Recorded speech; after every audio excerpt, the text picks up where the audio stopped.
Bismillahirrahmanirrahim. Assalamualaikum warahmatullahi wabarakatuh. Santi-santi dan para pendengar, kaifa halukum la'allakum bi khair. Semoga antum senantiasa dalam lindungan Allah Ta'ala. Pada pelajaran tajwid kali ini, mari kita mengetahui pengertian tajwid. Tajwid secara bahasa yaitu membaguskan, sedangkan secara istilah adalah ikhraju kulli harfin min makhrajihi ma'a i'ta'ihi haqqahu wa mustahaqqahu, yaitu mengeluarkan setiap huruf dari makhrajnya dengan memberikan hak dan mustahaknya. Yang dimaksud dengan hak dan mustahaknya yaitu sesuai keaslian pada sifat-sifat huruf seperti al-jahr yang harus tanpa keluar nafas, isti'la yang harus terangkat lidahnya dan tebal, istifal kebalikannya dan sebagainya. Sedangkan yang dimaksud dengan mustahak yaitu sifat yang sewaktu-waktu keluar seperti tafkhim harus tebal, tarqiq harus tipis, ikhfa dan lain sebagainya yang harus digunakan. Kemudian hukum-hukum mempelajari ilmu tajwid.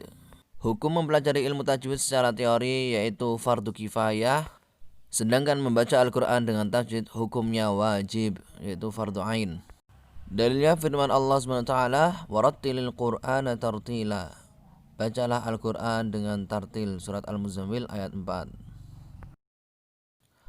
Adapun alasan mengapa hukum baca Al-Quran sesuai dengan kaidah ilmu tajwid adalah fardu ain, Imam Ibnu Al-Jazari rahimahullah ta'ala menjelaskan, wattakhadhu bitajwidi hatmun lazimun wa man lam yujawwidil qur'ana athimun li'annahu bihil ilahu anzala wa hakadha minhu ilaina wasala. Membaca Al-Quran dengan tajwid hukumnya wajib. Siapa yang membacanya dengan tidak bertajwid maka ia berdosa, karena dengan tajwidlah Allah menurunkan Al-Quran, dan dengan tajwid Al-Quran sampai kepada kita. Kemudian keutamaan mempelajari ilmu tajwid. Yang pertama, menjadi tolak ukur kualitas seorang muslim. Rasulullah SAW bersabda, khairukum man ta'allama al-Qur'ana wa 'allamahu. Kemudian mempelajari Al-Quran adalah sebaik-baik kesibukan. Dalam hadis qudsi, man syaghalahu al-Qur'anu wa dzikri am mas'alati a'taitu afdala ma u'tiya as-sa'il wa fadlu kalamillahi ala sa'iril kalami ka fadlillahi ala khalqi, rawahu Tirmidzi. Barang siapa yang disebutkan oleh Al-Quran dan berzikir kepadaku dalam rangka memohon kepadaku, niscaya akan kuberikan sesuatu yang lebih utama daripada yang telah kuberikan kepada orang yang meminta. Dan keutamaan kalam Allah dibandingkan dengan seluruh kalam lainnya adalah bagikan keutamaan Allah atas makhluknya, rawahu Tirmidzi. Ketiga, akan turun sakinah dan rahmat, akan dinaungi malaikat, dan Allah Ta'ala akan menyebut-nyebut kebaikannya di hadapan makhluknya. Dalilnya, majtama'a qaumun fi baitin min buyutillah yatluna kitaballah wa yatadarasunahu bainahum illa nazalat 'alaihimus sakinah wa ghasyiyatuhumur rahmah wa hafathumul malaikah wa dzakarahullahu fi man 'indah, rawahu Muslim.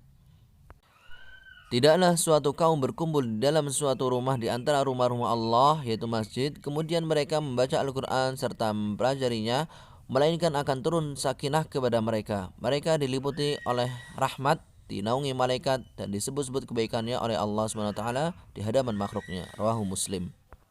Tujuan mempelajari ilmu tajwid yaitu menjaga lidah dari kesalahan dalam baca Al-Quran. Kesalahan dalam baca Al-Quran disebut dengan al-lahn. Al-lahn terbagi menjadi dua, yaitu lahnul jali dan lahnul khafi. Pertama, lahnul jali, yaitu kesalahan yang besar. Contohnya, merubah harokat yang aslinya an-amta menjadi an-amtu, merubah bacaan huruf yang aslinya al-alamin menjadi al-alamin, pendek menjadi panjang dan panjang menjadi pendek. Apabila disengaja hukumnya haram. Yang kedua, lahnul khafi, yaitu kesalahan yang ringan, seperti kurang panjang pada mat yang 5 harokat, kepanjangan pada mat yang hanya 2 harokat, tidak menggunakan, tidak mengkolak-kolahkan, dan lain sebagainya. Maka hukumnya makruh apabila disengaja.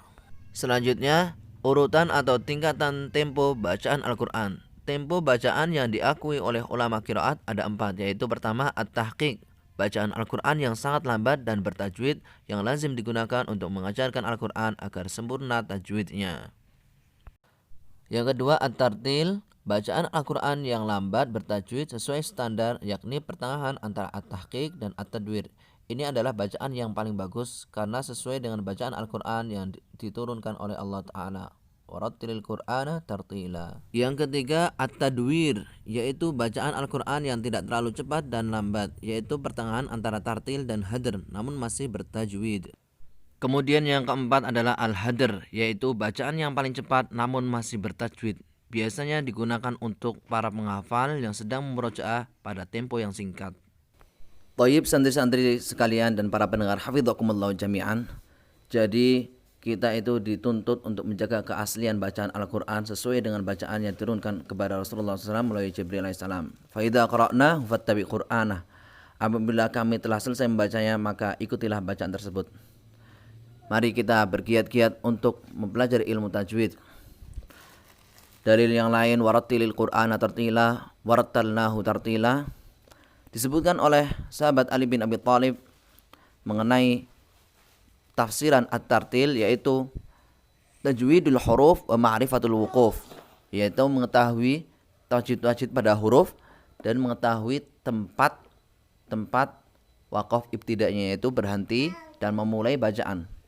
Kenapa? Karena semua itu akan berpengaruh pada makna Al-Quran.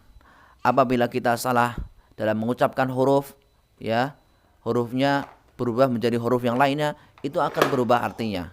Begitu pula dengan panjang pendek, begitu pula dengan berhenti dan memulainya, itu akan mempengaruhi makna Al-Quran tersebut. Baik, santri-santri sekalian, mungkin dari saya cukup sekian. Kurang lebihnya saya mohon maaf. Naktafi ilahuna, subhanakallahumma wa bihamdika asyhadu an la ilaha illa anta astaghfiruka wa atubu ilaik. Wassalamualaikum warahmatullahi wabarakatuh.